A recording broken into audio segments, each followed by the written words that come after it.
Welcome back to my channel, which has now become a dating channel because we are going to be talking about dating for the rest of this channel's lifetime, which is probably only going to be a week. Yeah, we're just going to keep talking about this. We're going to beat a dead horse, but you know how this goes. Reaction Friday, we're going to be talking about why are men in their 20s not dating anymore? From my sister, big sister, she is a sister and she is my big sister.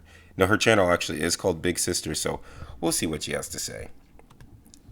It's Big Sister. Why are men in their 20s not dating anymore? I think a lot of... Also, you guys know the rules, but I do love the yellow tint. I feel like this was filmed in Mexico. Yeah, I get Mexican vibes, even though I have a feeling she's not in Mexico, but the yellow kind of feels like Mexico. Not going to pause much. Let's see what she has to say.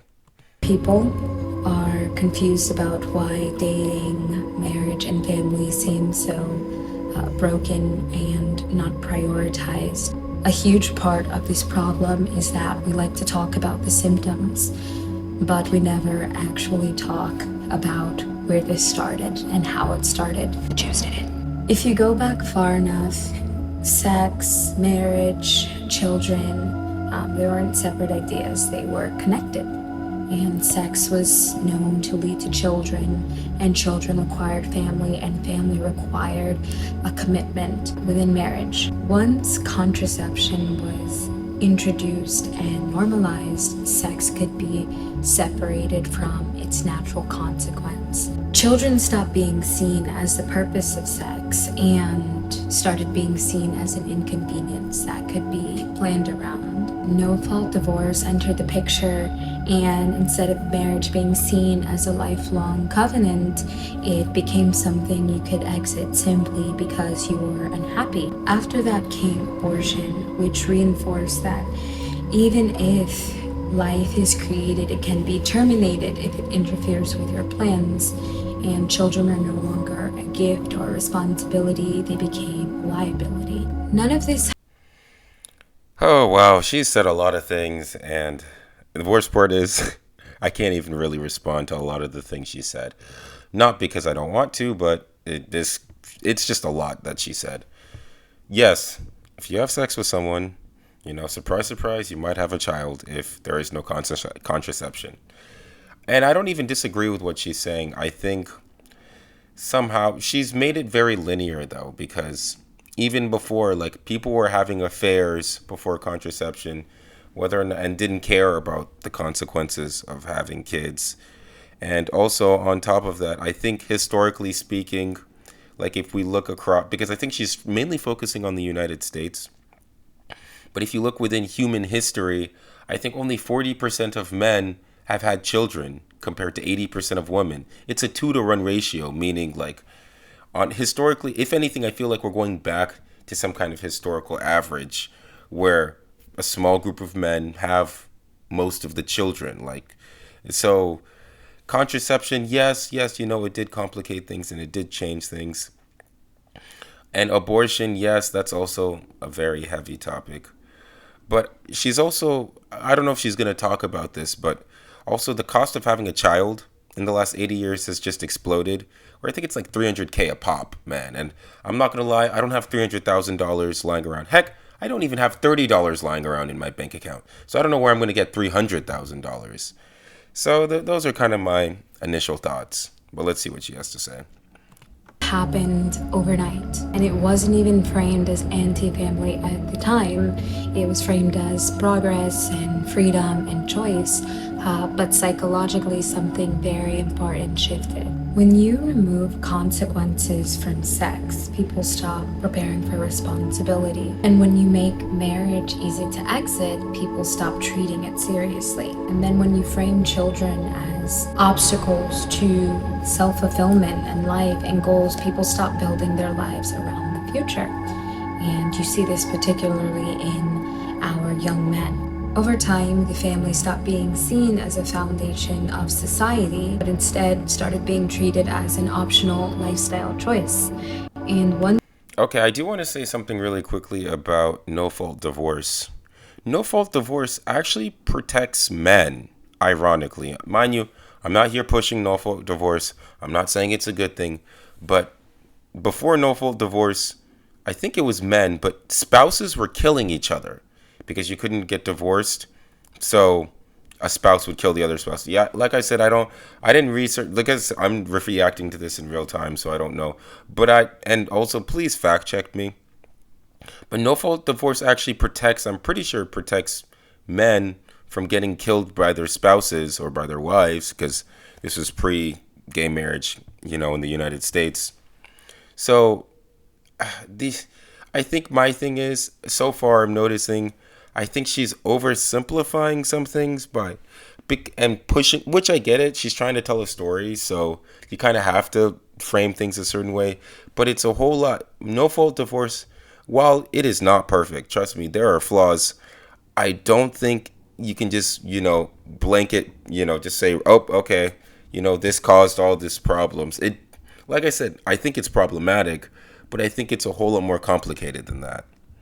Once you break families, you don't just break a household, you break attraction between men and women. And this is where the psyop shows itself. Why men in their 20s don't date anymore is a long-term result of dismantling the family piece by piece and calling it liberation. When you look at how this plays out today, the results are very obvious. On one side, you have apps like Tinder and other platforms that turn people into profiles. Attraction became something you swipe through, not something that you build. If someone says something awkward or uncomfortable, you don't work through it, you just swipe them or block them and move on. And this trains people, especially our young men, to avoid conflict instead of developing social skills. On the other side, you have OnlyFans and the broader sex economy. Our young men are trained to consume women instead of pursuing them, and women are trained to perform for attention instead of cultivating real relationships. Then you get the reactionary response, modern day traditionalism. Traditionalism, when it isn't rooted in responsibility or virtue, it turns into something else entirely.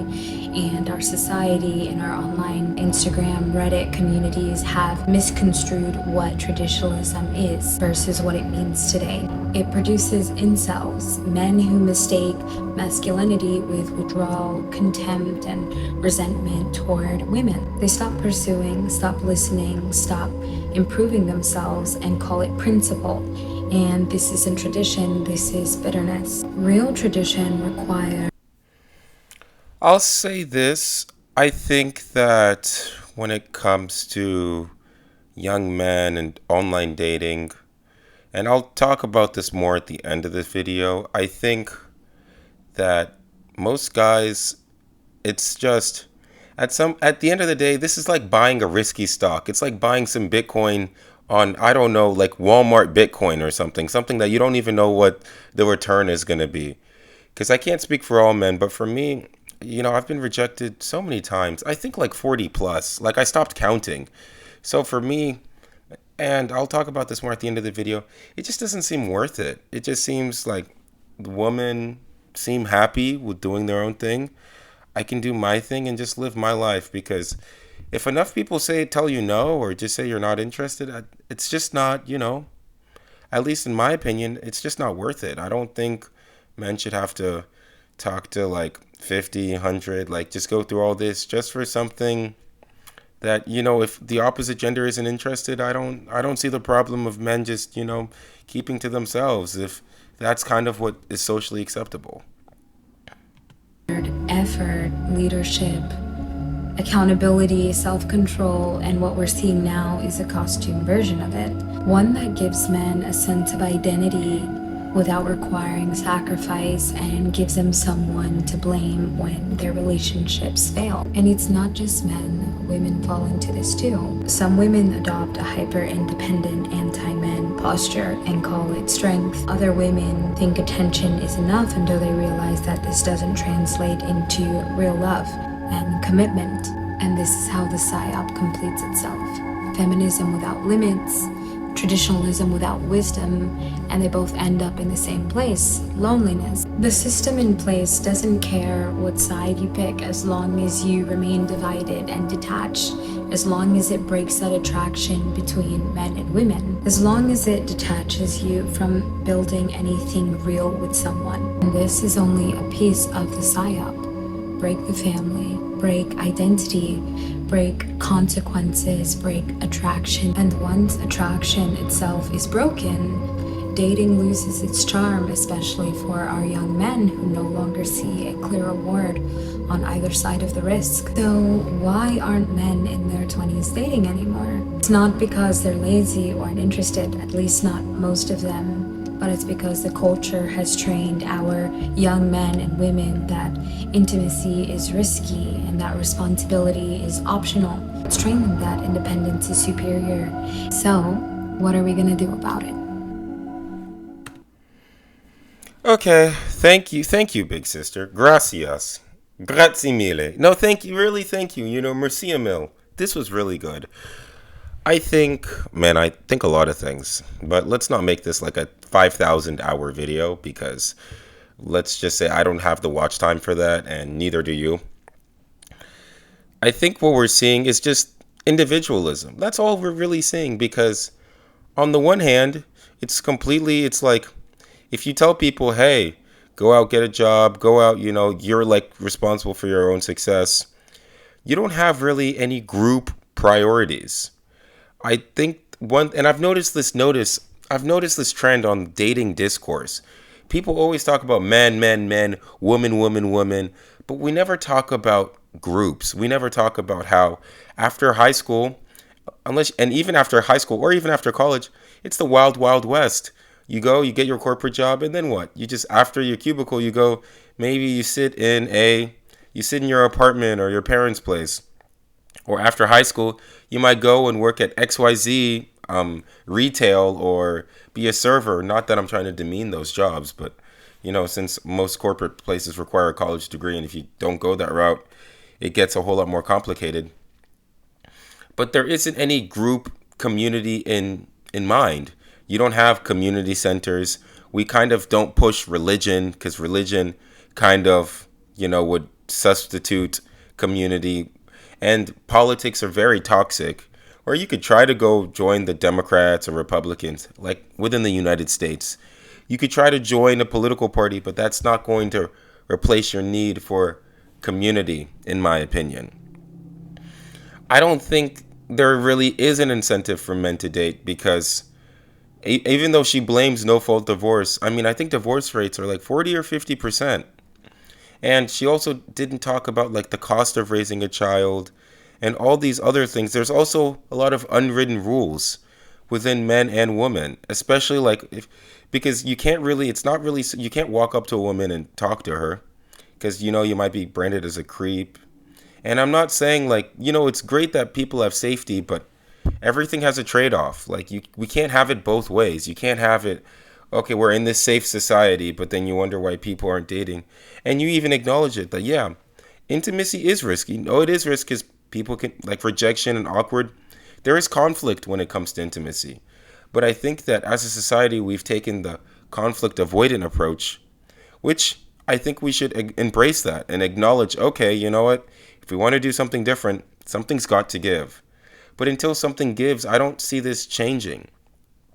Because I wouldn't tell young men, if they're not interested, to go out and date. Now, if you're interested in going out and dating, I would tell them a completely different thing. I would say, join a volunteer group, join a religious group. If you want, you can go on a dating app. I don't have much experience, but, hinge away, bumble it up, as the kids say. But yeah, it's just one of those things. It's really complicated, and to just point out one thing and then extrapolate all this information, I don't know if it really tells the whole story, because we're undergoing societal changes in real time because people aren't having kids, because people are not getting married. And over the next 20 years, this is going to cause a huge sociological shift. And it's one of those things that we're kind of in the middle of, and we're kind of seeing in real time. And people don't know what the other end of it is. Maybe it's increased immigration. Maybe it's, maybe it's the right wing or left wing, maybe like some kind of extreme politics emerge. Who knows? Yes, there is changes happening. Yes, young men are not as interested in dating because, in my opinion, like from my experience, like as I'm speaking from my experience, it just it just doesn't seem worth it in the long run if the culture isn't really one that rewards dating or this kind of behavior. If anything, the culture rewards just staying at home, watching Netflix, playing Fortnite, doing that instead of going out, meeting people, hanging out with your friends. Like this is our culture pushes more the first, like be this individual, be this you can do it all by yourself, and a whole lot less of hey, give back to others, be a part of a group, believe in something, whether it be Jesus or Hindu or Allah or whatever these pagans who are new age. I don't know, you might have a dream catcher, but we don't push spirituality. And so you kind of leave people with like this awkward result, in my opinion. Thanks for watching this video. If you like, please like and subscribe. My social will be linked down below and at the end of this video. Thank you so much, and I'll see you soon.